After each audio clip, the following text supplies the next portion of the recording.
course. My name's Nugent, I'm Dave's buddy. We met back in the late 80s, back when I used to play in bands in Tyler. And we were trying to find gigs in Reading, so we tried to move it into the sort of Reading area. And Lou's Tourniquet was playing, and Dave was an icon. Like, if you don't work for it. And I remember I was in the Granby Tavern, and this woman said to me, do you want a gig? And I said, yeah, we do. And she said, well, what have you got? Have you got any demo tapes? And I remember one of our members of our band said, oh, we know Dave Shingleton. Do you know Dave Shingleton? She went, what night do you want? So he was a bit of an icon, so I was pretty keen to be his best friend at the time. Long before I was really his friend in a kind of way, because he was like a genesis. Anyway, one day I saw him in the newsagent in the train station, and he was reading a copy of Guitarist magazine, and I spotted him across the thing. I thought, oh, that's Dave Shingleton. So I went over to say hello to him. I went, all right, Dave, how's it going? I went, all right, and tried to ignore me. But about a few years later, we got together with this guy, a band grouped us together, and me, Steve, and Dave were sort of somehow roped together to be in a band together. And we sort of made friends with that, and I made a lot of friends from the sort of Woodley area as well. And I haven't really prepared much of a speech, but I must admit, I'm just so happy that they're both getting married today, and I've completely biased.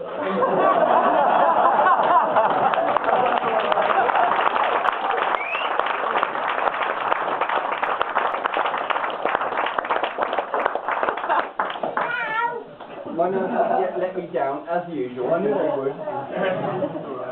The only thing I can say is I would have wished all the happiness to you both, because I love you so much.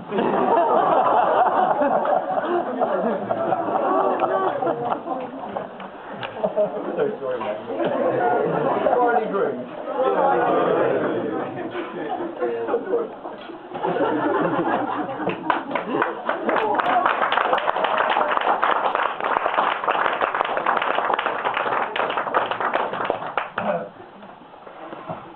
Thank you very much, Nigel. I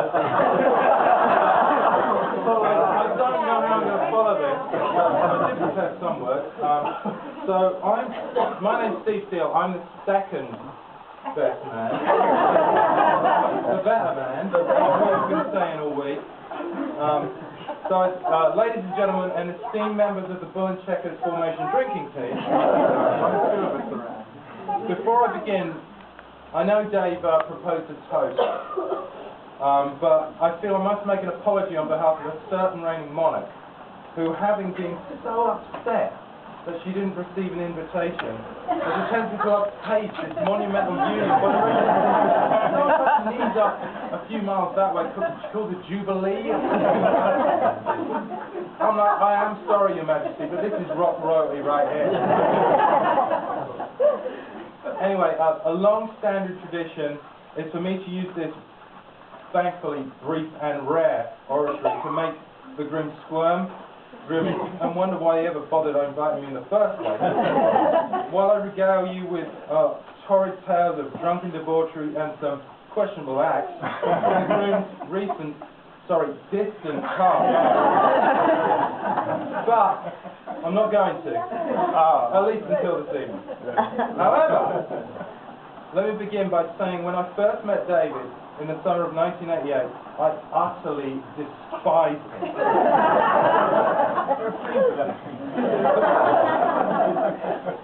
I'm just getting warmed up. The way he was referred to in hushed tones as if he was some kind of golden rock god, it turned out he kind of was. At the time, he kind of knew it. Flowing blonde hair, exuding charm, confidence from every sun-bronzed pore, and a set of cheekbones that would have your eye out. He was a musical James Bond, in the sense that all the guys wanted to be him, and all the girls wanted to take him home to meet their mother. His band Loose Tourniquet used to play regularly at the Granby Tavern, despite half of the members of the band, Dave included, not being of legal drinking age. After witnessing a few of their explosive, ego-fueled shows, I thought, I could do that, and I formed my first band. I believe there's 2 or 3 of you may have been in the audience at that first show. Anyway, our first show was supporting Loose Tourniquet on Christmas Eve that year. We were utterly rubbish, but we had one ace up our sleeves, as our last song was a medley of parts of Loose Tourniquet songs. The catch was, we had rewritten the lyrics. It went something like, you'd never guess that half of us up on the stage are underage. The groom did not see the funny side. And while threats of giving the entire band a good effing kicking didn't transpire, he did, however, vent his frustration by swinging his guitar into a ceiling fan, causing an impromptu pyrotechnic display of sparks and smoke. As the years went by, he forgave me. Eventually. I even ended up in a fistful of bands with him, including Loose Tourniquet.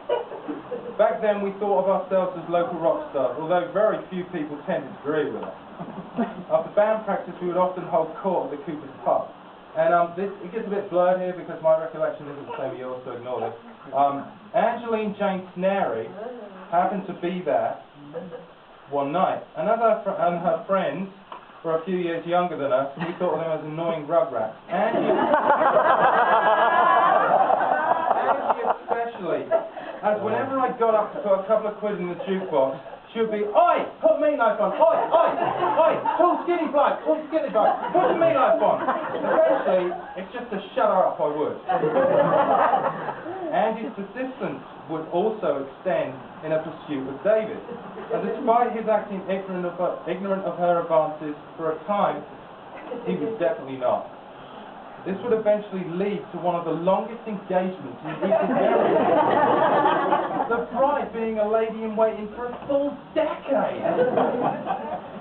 Although throughout their 16 years together, Angie has thankfully grounded David's once lofty rock star ego and shaped him into the upstanding, well-adjusted, and still ridiculously handsome, youngish-looking man. And thankfully, in closing, I asked, what could I possibly add that hasn't already been scribbled on the girls' bathroom wall in the Coopers?